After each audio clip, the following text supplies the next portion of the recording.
Wild, isn't it? You can stay calm when your boss criticizes you at work. You can take a deep breath when the waitress gets your order wrong.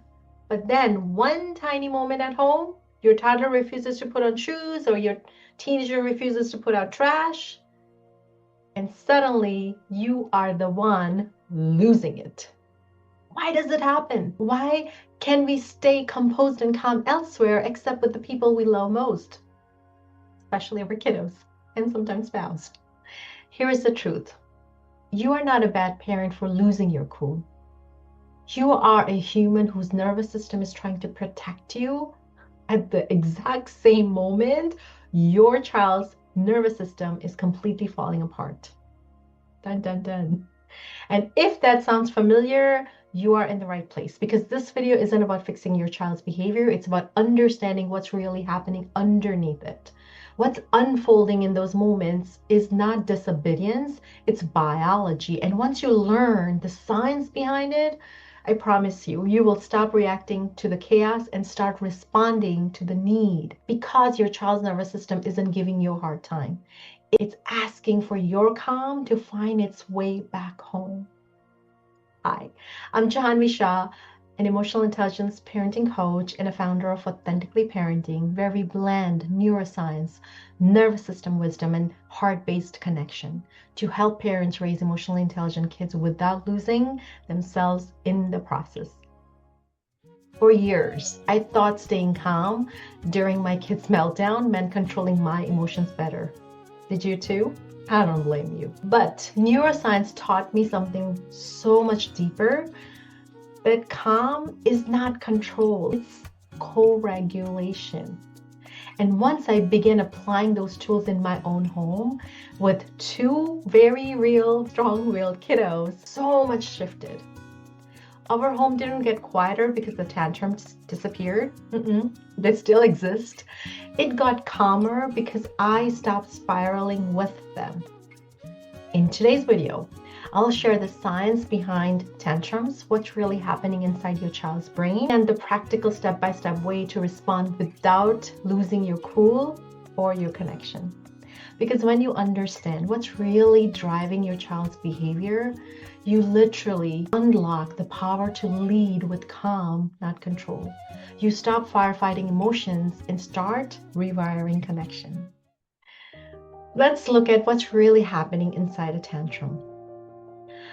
A tantrum is not a sign of disrespect. It's a stress response. So when your child's amygdala senses threat, boom, boom, boom, danger, danger, even something small like you said no to more screen time, their brain shifts from thinking to survival mode. Their prefrontal cortex, that's responsible for logic and reasoning, goes offline. And that's why explaining or reasoning never works in that moment. They literally can't hear you. I'm sure you know what I'm talking about. And here is the key part that I think most of us miss out on.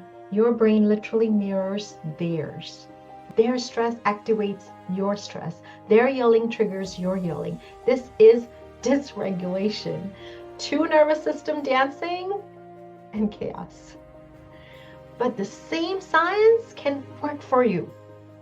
When you stay calm, you slow your body, soften your tone, your nervous system becomes the anchor theirs needs.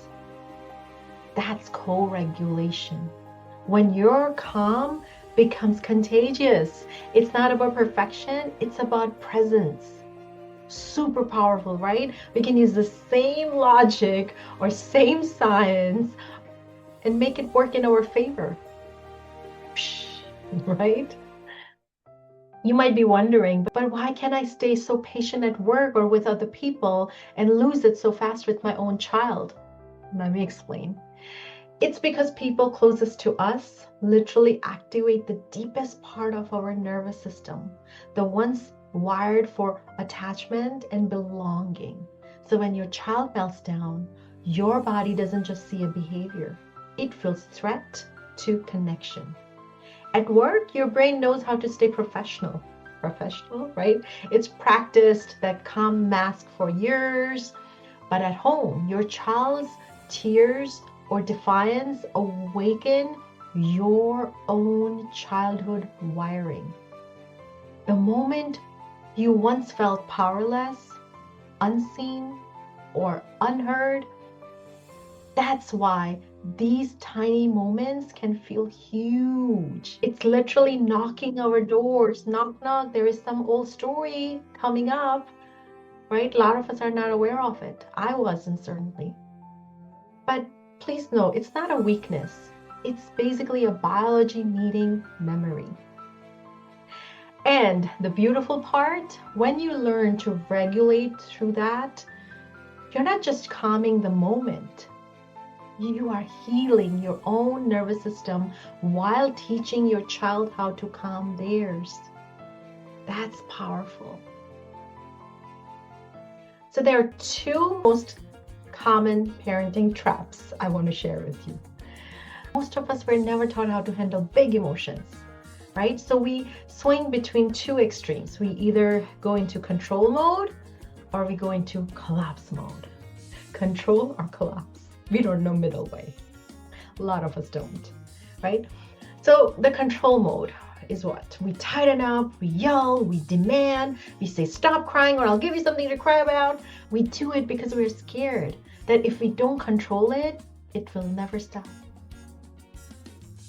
For years, my thought process was if I don't control, everything is going to fall apart. That was my belief system.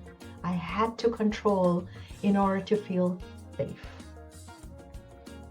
But I learned that control adds more fear to your brain already flooded with fear. And then there is collapse mode, where parents, some of us give in, we bribe, or we walk away. We tell ourselves, hey, it's not worth it because we're exhausted. But remember, when we collapse, our child loses their sense of leadership and safety. Neither control nor collapse teaches emotional regulation. They both come from our dysregulation. True calm isn't about control, it's about calm authority. It's saying literally, I'm here, you're safe, we are safe, and I can handle your feelings without losing myself. That's what your child needs. Not a perfect parent, but a regulated one. I'm going to give you 3 steps. It's a science-backed response. And I'm going to really simplify this for you. So get your pens and papers out. Here is what you can do in the moment, which is backed by neuroscience and tested in real homes. Here's a step 1. Regulate yourself first. Before you guide your child, guide your breath. Inhale 4, exhale 6. That longer exhale activates your vagus nerve. We're safe. It lowers cortisol. It brings your logic back online. Step number 2 is connect before you correct. Connection before correction. Connection is your child's first language. Kneel to their level. Kneel to their level. Use a soft, grounded tone. You really wanted that toy, huh? That's hard. I get it. You're so mad right now. I understand. Right? This activates mirror neurons, letting your calm become their calm. And here's step number 3, which a lot of parents ask me, Jahanvi, when do I teach? I need to teach them, right, to behave and respect and, whatever they're doing. Teaching comes later, but you can only teach once they are regulated, once you are regulated. After the storm has passed, not during, that's when learning happens. So later you can ask, hey, remember yesterday when you were feeling really angry about something, right? It could be anything. Next time you feel that big feeling, What could help your body calm down? Together you can problem solve, you can figure out. A lot of times my kids and we do role playing. Hey, okay, this is a solution we have come up with. We don't stop there. We role play. We said, okay, let's role play this. Let's really get into our neural pathways. So we remember next time when chaos is there, it's hard to go to something new we have learned, because we tend to immediately by default go back to our old patterns. So if our old pattern is yelling right away, we're going to automatically do that because that's familiar to us. That feels safer because that we know of. But if you want to learn something new, you got to practice it when there is calm, when you both are regulated. You can practice it and really put it in their memory. So when things fly off, you can easily go to it. And remember, it's not going to happen in first trial. It probably won't. If it does, awesome. But it requires practice, right? It requires a lot of persistence and a lot of consistency before it becomes your go-to tool, okay? So remember, a lot of practicing. But the learning does happen, right? You just have to remember safety first, learning second, right? You can't teach a brain that's in survival mode. You just can't, okay? And this may sound strange, but I want to share the hidden gift of tantrums. Yes, gift. We really need to change our lenses and see things differently to really get through this all and really get to understanding our kiddos and their nervous system and our nervous system. Right? So every tantrum is an invitation for your child to learn safety and for you to learn surrender. I'm going to share with you what your child is really saying in those moments, in those chaotic moments. Ready? I know this may be hard, but maybe this will help you understand. You know, when your child is shutting the door on you or saying mean things to you or literally going on the floor in the shopping center, you know, whatever may be going on, they're asking or they're saying, hey, can you allow me here too? Can you stay when I'm messy? Can you show me what calm looks like when I've lost mine? Remember these. When your child is triggering you, just go to these 3 questions in your brain. Can you allow me here too? Can you stay when I'm messy? Can you show me what calm really looks like when I'm chaotic? When you answer yes, you teach them emotional resilience. You show them that love doesn't just vanish when emotions rise. I know a lot of us, we were not modeled this, right? But now we can learn for ourselves and for our kids. Because love shouldn't vanish the minute child becomes a naughty kid or a bad kid, right? The love stays. It's unconditional, right? We talk about it, but sometimes it's hard for us. Our nervous system, it's not even us, it's our nervous system that doesn't allow us to love unconditionally.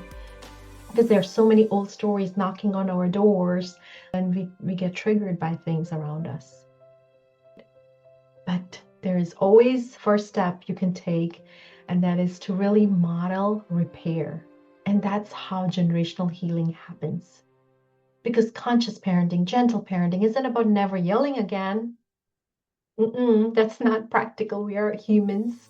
But it's about repairing faster and meeting your child in the moment they need you most. All right?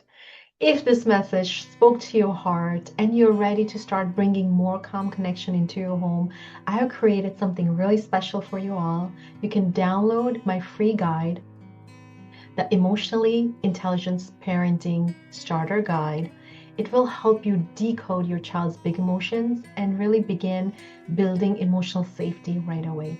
And when you download it, you will also be added to the A.L.I.V.E Parenting Method waiting list. So you will be the first to get exclusive bonuses and early access when our next coaching round opens. The link is right below.